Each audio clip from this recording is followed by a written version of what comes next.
Zoti Cakrani, do ndalemi pak te raportimi që pati kreu i SPAK-ut Altin Dumani në Komisionin e Ligjeve përballë deputetëve të opozitës dhe të mazhorancës, ku ai pranoi se mënyra e arrestimit të ish-presidentit Ilir Meta nuk kishte ajo e duhura, por hoqi çdo përgjegjësi nga ana e institucionit të tij. Ju si e keni lexuar këtë raportim të kreut të SPAK-ut? Jo, nuk është, unë e dëgjova zotin Dumani, se unë atë pun kam të dëgjoj këta. Problemi qëndron që zoti Dumani nuk ishte tamam i sinqert në atë që tha. Sepse zoti Dumani pasti i kërkoi gjykatës masën e arrestit për ish-presidentin ose presidentin e Partisë Liri, zotit Meta, kishte në dorë të kryente ekzekutimin dhe ekzekutimin, ai mund t'ia besonte. Mjaftonin 2 oficer të BKH-s, po 2 jo më shumë, që t'i shkonin zotit Meta në zyrë, ku ai ushtronte detyrën e tij si kryetari i Partisë Liris, dhe t'i komunikonin, ta merrnin dhe të shkonte në dhomat e paraburgimit. Dhe zoti Dumani nuk zgjodhi këtë rrugë ligjore, këtë rrugë normale, ligjore për trajtimin dinjitoz të presidentit të vendit të tij. Po ai zgjodhi rrugën më kriminale të mundshme, që ishte rruga duke ju drejtuar policisë së shtetit. Dhe drejtuar policisë së shtetit me një vendim, me një ligj të shfuqizuar në vitin 2020 për sa i përket ekzekutimit të vendimeve të penale. Dhe në kuptim të kësaj them që zoti Dumani nuk ishte i sinqert pardje. Ai thjesht kaloi me ca fraza, duke bërë qefin edhe duke të hequr veten e tij, duke përjashtuar veten e tij nga i krim, sepse ai ishte krim, nuk ishte arrestim, arrestoi presidentin me 200 policë, dhe policë pa uniform, pa begjin e policisë, pa numër identifikimi dhe mbi të gjitha pa urdhrin e ekzekutimit dhe pa vënë në dispozicion, siç e ka procedura, letrën e të drejtave çdo njeriu që t'i arrestojnë, qoftë në zyrë, në makinë, në rrugë, kudo me radhë. Kështu që zoti Dumani u bë pardje, vërtetoi edhe një herë që ishte pjesë atij skenari kriminal, bashkë me drejtuesin e lartë të policisë së shtetit, si ishte drejtori i përgjithshëm, dhe këtë nuk e them unë, po këtë tashmë e vërtetoi dhe zoti Dumani, por me të gjitha e vërtetoi edhe avokati i popullit me rekomandim, me hetimin administrativ që ai kreu dhe rekomandimin përfundimtar që ai bëri dhe ju drejtua policisë së shtetit, për të cilin nuk e dim se çfarë përgjigje ka kthyer policia e shtetit, sepse ajo është përgjegjëse për rrëmbimin në mënyrë kriminale pa asnjë standard ligjor, në shkeljet flagrante të kushtetuesës dhe ligjit procedural penal, dhe kështu që kjo histori nuk përfundon këtu, sepse kjo çështje, pavarësisht se zoti Dumani kishte gjithë të drejtë të hetonte ata policë dhe kush kishte dhënë urdhrin për rrëmbimin e presidentit, kjo çështje po vazhdon, po hetohet nga gjykat, nga prokuroria e shkallës së parë judiciarit përgjithshëm në Tiranë. Ne nuk do ta lëmë kaq këtë. Nuk do ta lëmë dhe të gjithë ata që kanë dhënë urdhrin, të gjithë ata që kanë marrë pjesë në rrëmbimin e presidentit, ta keni të garantuar që një ditë do mbajnë përgjegjësi penale. Zoti Cakrani, si e keni lexuar reagimin që pati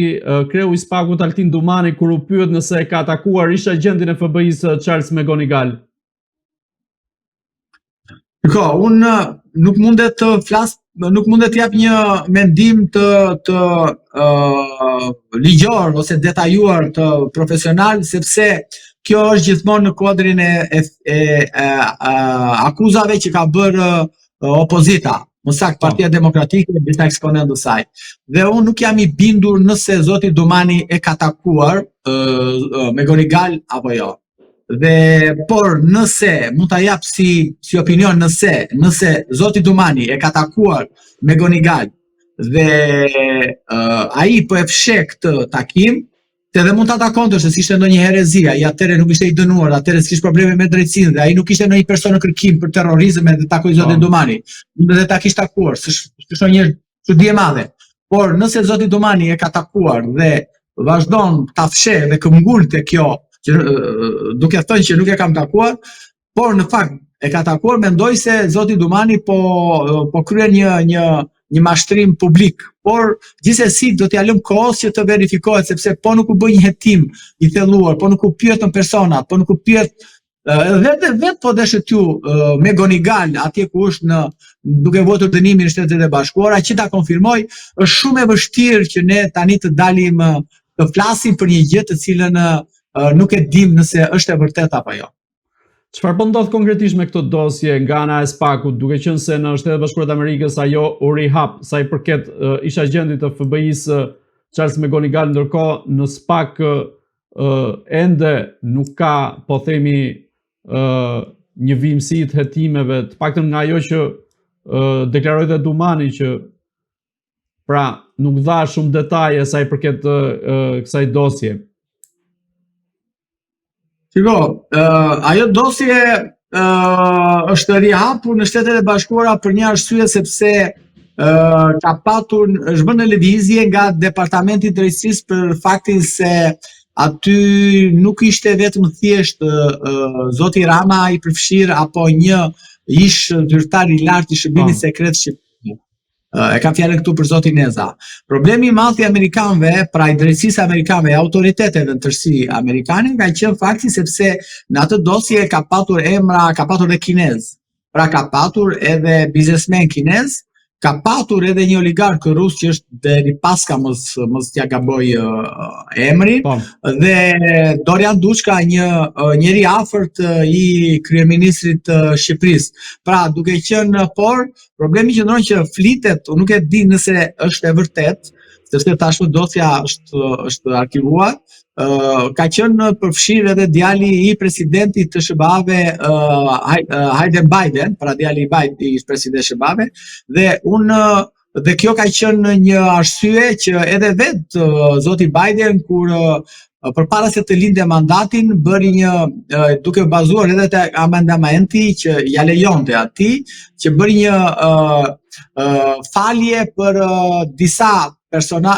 bashkëpunëtorë të vet dhe për djalin e tij që mos hetoi për krime që ai mund t'i dilin në të ardhmen. Dhe kështu që duke qenë në këtë kuptim mendoj se edhe zoti Hayden Biden ka qenë i përfshirë në dosjen me Gonigal, sepse ajo nuk ishte vetëm lidhje me Shqipërinë, ku Megonigal vinte dhe shantazhonte biznesmenët e fuqishëm shqiptar, dhe ne tashmë i dim kush janë, sepse i takonte në Shqipëri, i takonte në Vjenë, madje Megonigal ka bërë edhe sipas të dhënave edhe me deputete apo me gra dhe vajza të mazhorancës ateshme, dhe kështu që kjo është një dosje e cila nëse do hapej dhe do bëj si thon pjesë e një hetimi nga prokuroria shqiptare, mendoj se do dilin shumë gjëra në dritë, padyshim do cënonin edhe, mund të shkatërronin edhe familja, apo mund të jepte edhe një impakt social në shumë drejtime të tjera. Prandaj mendoj se dosja me Gonigal, përveç faktit që do nxirte në dritë korrupsionin e kryeministrit Rama, por do kuptonim aty edhe sistemin e korruptuar për sa i përket biznesit në Shqipëri, të lidhur me politikën dhe krimin organizuar. Kjo do ishte një gjë fantastike nëse SPAK-u do t'i shkonte deri në fund kësaj dosje, duke marrë atë me një letër porosi nga Shtetet e Bashkuara të Amerikës. Po kjo, më fal, kjo kërkon një prokuror dhe prokurori me shumë integritet, nuk kërkon prokuror